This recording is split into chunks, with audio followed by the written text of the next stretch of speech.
আসসালামু আলাইকুম রহমতুল্লাহি ওবরকাতুহু। সম্মানিত দর্শক, আওয়ামী লীগ আসলে কী করছে, কী করবে, আওয়ামী লীগের ভবিষ্যৎ কী? এটা নিয়ে আওয়ামী লীগের লোকজনের যত না চিন্তা, তার চাইতে আওয়ামী লীগ বিরোধী যারা শক্তি, তাদের সারাক্ষণ এক ধরনের মাথা ব্যথা কাজ করছে আওয়ামী লীগকে নিয়ে।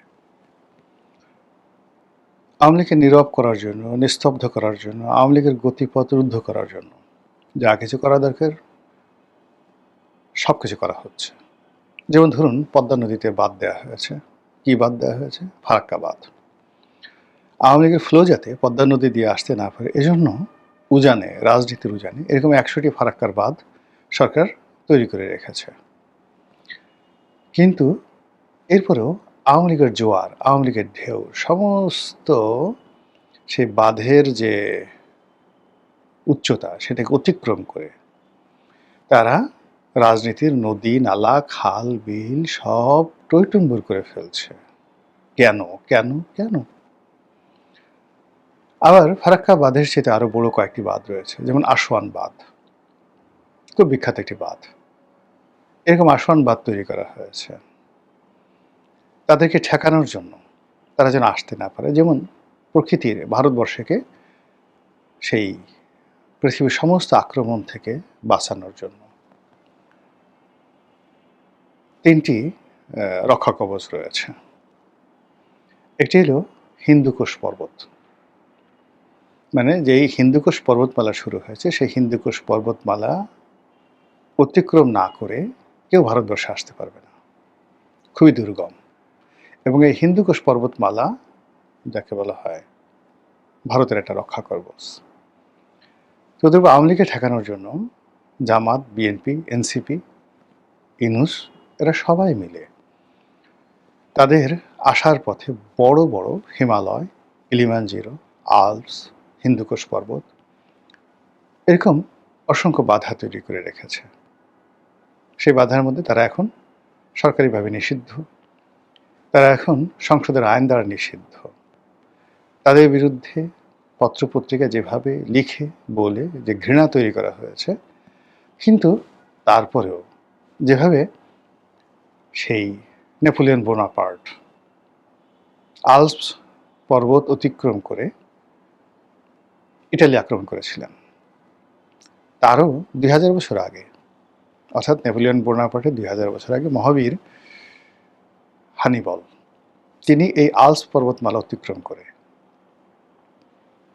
স্পেন থেকে তিনি ইটালিতে এসে উপস্থিত হয়েছিলেন, রোম আক্রমণ করেছিলেন এবং একটা যুদ্ধে ৮০,০০০ লোকে মেরে ফেলেছিলেন।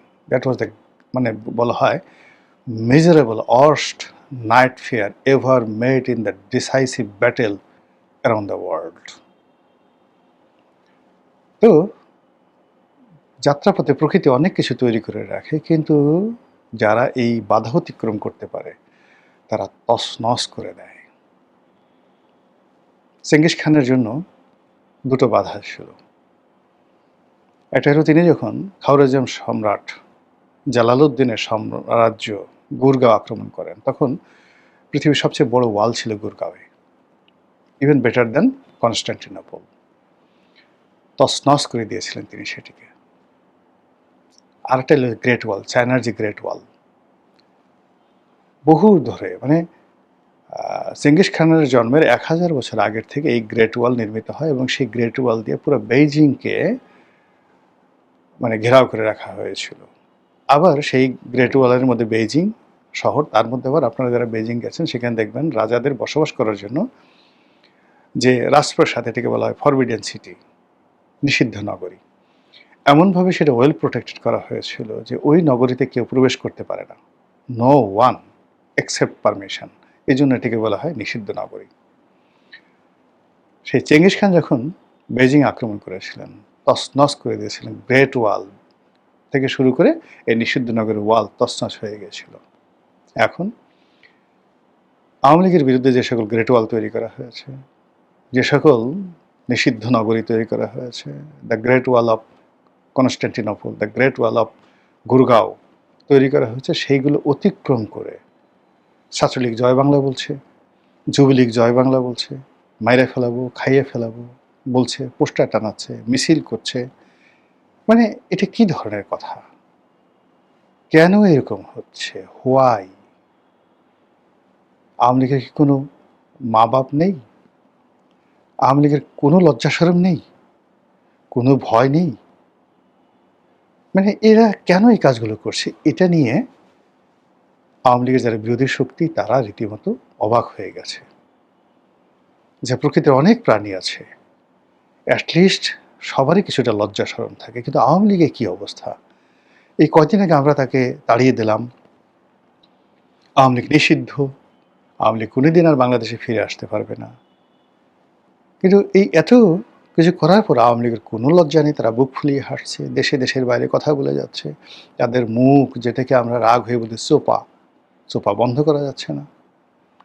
তো এই যে একটা অবস্থা, সেই অবস্থার প্রেক্ষিতে 2026 সনে 23শে জুন তাদের একটা, যাকে বলা হয় প্রতিষ্ঠা বার্ষিকী।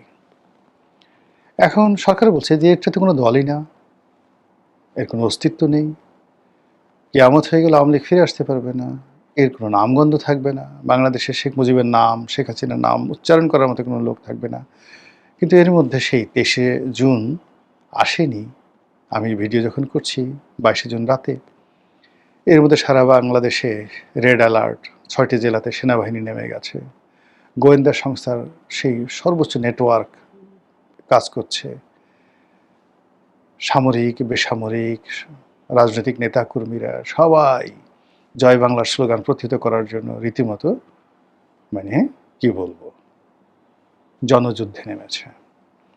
ঠিক সেই অবস্থাতে আওয়ামী লীগ অনেকটা রিল্যাক্স মোডে তারা দিল্লিতে বসে তৎপরতা চালাচ্ছে।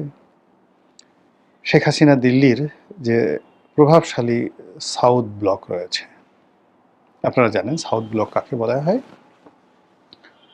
তো সেই সাউথ ব্লকের যারা আছেন তাদের সবার সঙ্গে তিনি সিরিজ বৈঠক করছেন, all of the political parties, এবং তাকে কারো কাছে যেতে হচ্ছে না। সবাই নরেন্দ্র মোদী থেকে শুরু করে সরকারের কর্তা ব্যক্তি সবাই তার সঙ্গে গিয়ে দেখা করছেন গোপনে।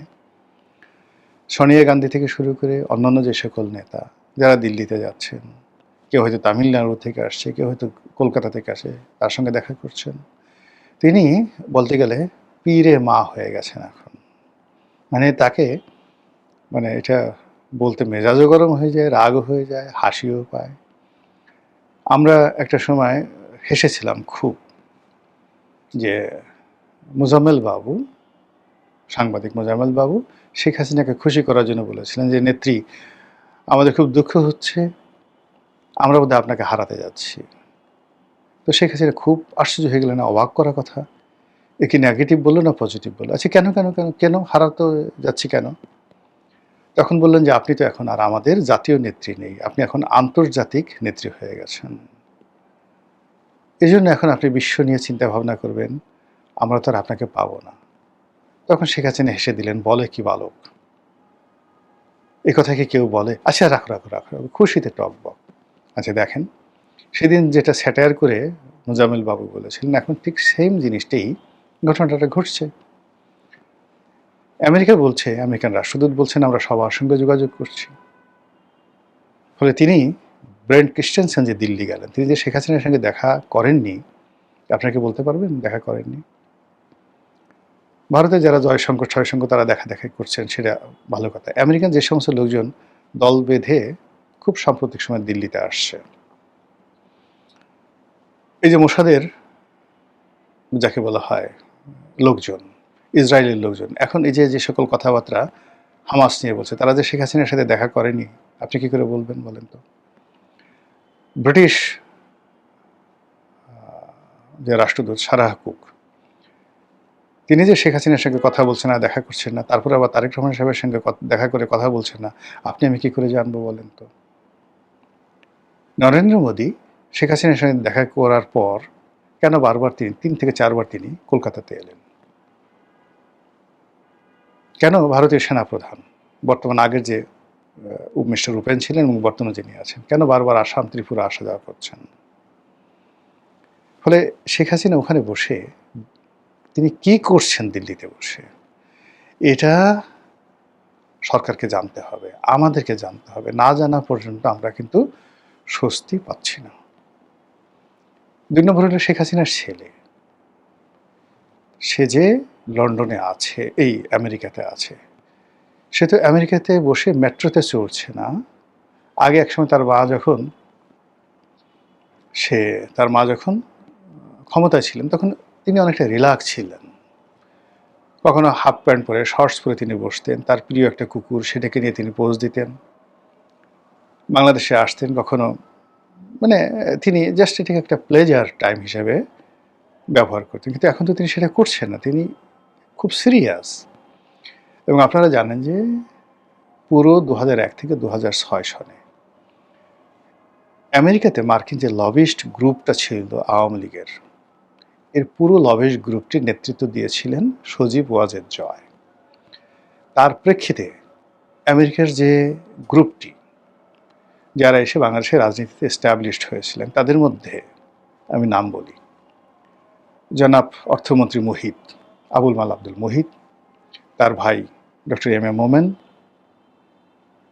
তার সঙ্গে সঙ্গে যে সকল আমেরিকান লবিস্টের লোকজন রয়েছেন, সেই ডক্টর তৌফিক এলাহি, মশিউর রহমান, ডক্টর মশিউর রহমান এনবিআরের চেয়ারম্যান ছিলেন, এসটি ইমাম, ডক্টর এসটি ইমাম, ওই যে সোনালী ব্যাংকের চেয়ারম্যান ছিলেন যাকে বলা হয় ডক্টর কাজী বাহারুল ইসলাম, ডক্টর আবুল বারাকাত, এই পুরো লোকগুলো যে এই যে আমেরিকান লবিস্টের হয়ে, এরকম অন্তত পক্ষে ১০০ জন, দে আর রিনাউন্ড পলিটিশিয়ান, তারা ব্রুক্যাট, আর্মি ব্রুক্যাট, সিভিল ব্রুক্যাট, সবাই তারা যে গ্রাউন্ড ওয়ার্কটা করেছেন ২০০১ থেকে ২০০৬ পর্যন্ত, ইটস আনবিলিভেবল। এর আমেরিকান পার্টি অ্যাবসলিউটলি নেতৃত্ব দিয়েছেন ওই যে আপনারা যাকে অটিস্টিক বলেন, আপনারা যাকে নিয়ে ঠাট্টা করেন, ট্রল করেন, সেই সজীব ওয়াজেদ জয়। তো সেই ২০০৬-এর পর 1/11 গেল, তারপরে ১৭ বছর তিনি বিশ্ব রাজনীতি দেখেছেন, বিশ্বের যত রাজদরবার দেখেছেন, তারপর বাংলাদেশের প্রশাসন দেখেছেন। যদি আপনি বলেন টাকা পাচার করেছেন, কামিয়েছেন, টাকা নিয়ে তো তিনি বসে বসে সেই টাকা ছিঁড়ে, মানে গাঁজা খাননি বা ছিঁড়ে ফেলেননি, সেই টাকা তার হাতে আছে। তো সব মিলিয়ে এই জিনিসগুলো যে তিনি করেছেন ২০০৬ থেকে আপনি যদি ২০২৪ পর্যন্ত ধরেন, এই যে সুদীর্ঘ সময়, অর্থাৎ আওয়ামী লীগের ১৭ বছর, তার আগের ২ বছর, ১৯ বছর, এই ১৯ বছর জনাব সজীব ওয়াজেদ জয়, তার কি একটা চুলও পাকেনি? তার কি কোনো অভিজ্ঞতা হয়নি? তার কি কোনো বোধ বুদ্ধি হয়নি? এবং সেইগুলো নিয়ে এখন তিনি কি বসে বসে আকাশে তারা গুনছেন আমেরিকাতে? Not like that. তিনি যদি ২০০১ থেকে ২০০৬ পর্যন্ত কোনো সফলতা দেখাতে পারেন, যেটা বিএনপি হাড়ে হাড়ে টের পেয়েছে, জানে, তাহলে সেটা এখন কোন পর্যায়ে আছে। ফলে এগুলো কাউন্ট করতে হবে, তার বাইরে লক্ষ্য করুন যে এই মুহূর্তে আওয়ামী লীগের ৩টি গ্লোবাল হেডকোয়ার্টার, ১ নম্বর গ্লোবাল হেডকোয়ার্টার এখন লন্ডন, ২ নম্বর গ্লোবাল হেডকোয়ার্টার হলো এখন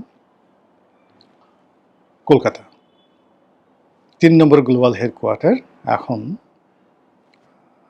দিল্লি, ৪ নম্বরে নিউ ইয়র্ক, ৫ নম্বরে ওয়াশিংটন ডিসি।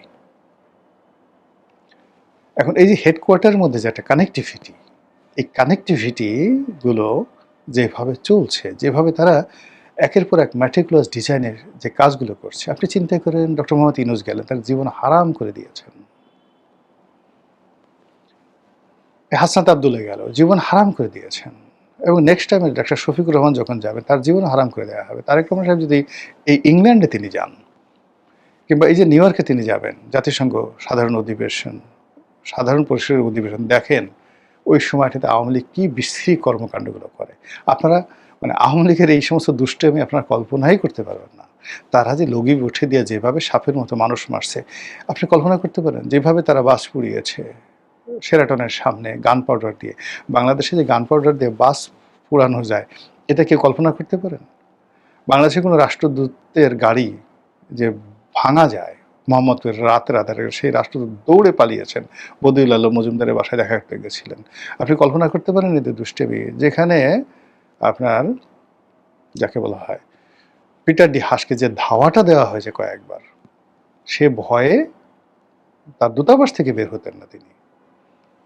এই আওয়ামী লীগ, সেই আওয়ামী লীগ মনে করেন যে জনাব তারেক রহমান সাহেব যাবেন নিউ ইয়র্কে, আওয়ামী লীগ কী করছে?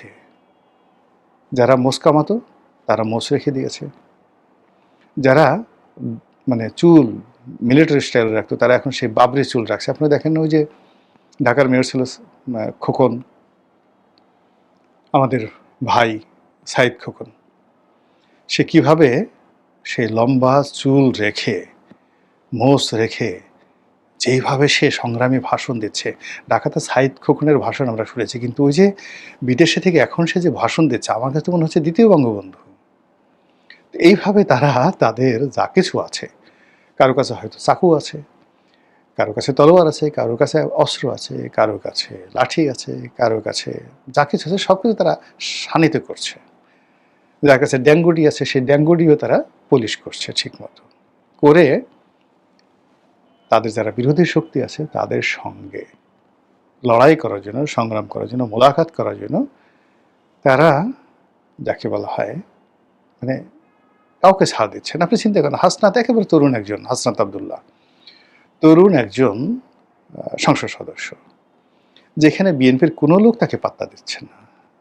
এনসিপি যে একটা দল, হাসনাত যে একটা নেতা, এটা বিএনপির কোনো লোক মনেই করছে না। তো সেই মানুষটিকে লন্ডনের মতো জায়গাতে আওয়ামী লীগ কতটা কগনিজেন্সি নিয়েছে, কিভাবে মানে ইরানের ড্রোন যেভাবে মানে নাচতে নাচতে, ড্রোন এবং ক্ষেপণাস্ত্র যেভাবে নাচতে নাচতে তেল আবিবে আক্রমণ করেছে, যেভাবে ওদের সুপারসনিক মানে সাউন্ড দেখে দেখে, বা সাউন্ড না মানে আমেরিকার যে প্লেনগুলো আছে সেই প্লেনের যে উত্তাপগুলো, হিট, সেই হিটগুলো ডিকটেট করে যেভাবে মানে ক্ষেপণাস্ত্র এবং ড্রোনগুলো, ইরানের ড্রোনগুলো আক্রমণ চলেছে, যেটা ডোনাল্ড ট্রাম্পকে পাগল বানিয়ে ফেলেছে। একইভাবে হাসনাত আবদুল্লাহর মতো একজন অনুল্লেখ্য মানুষকে, আওয়ামী লীগের তুলনায় অনুল্লেখ্য মানুষকে তারা যে এফোর্ট দিয়ে লন্ডনে যা কিছু করছে এখন নিয়ে, তাকে মামলা দেওয়া, আসামি করা, তাকে ডিম মারা, তাকে দাবরানি দেওয়া, তাকে দৌড় দেওয়া, হিথ্রো এয়ারপোর্ট থেকে শুরু করে এখন পর্যন্ত তার জীবন যেভাবে তছনছ করে দিচ্ছে, তো তাকে যদি হাসনাতের মতো একটা লোককে পেয়ে যদি আওয়ামী লীগ এভাবে বাটাম দেয়, তাহলে তার সাথে বড় বড় যারা আছেন তাদেরকে পেলে কি করবেন আপনি বোঝার চেষ্টা করেন। তো এই যে আওয়ামী লীগের যে অবস্থা, সেই অবস্থা আপনি কগনিজেন্সে নেবেন কি নেবেন না, ভাববেন কি ভাববেন না, এটা আপনার একান্ত ব্যক্তিগত বিষয়। মহান আল্লাহ আমাদের সবাইকে হেদায়েত দান করুন এবং হেফাজত করুন। আসসালামু আলাইকুম রহমতুল্লাহি ওয়া বারাকাতুহু।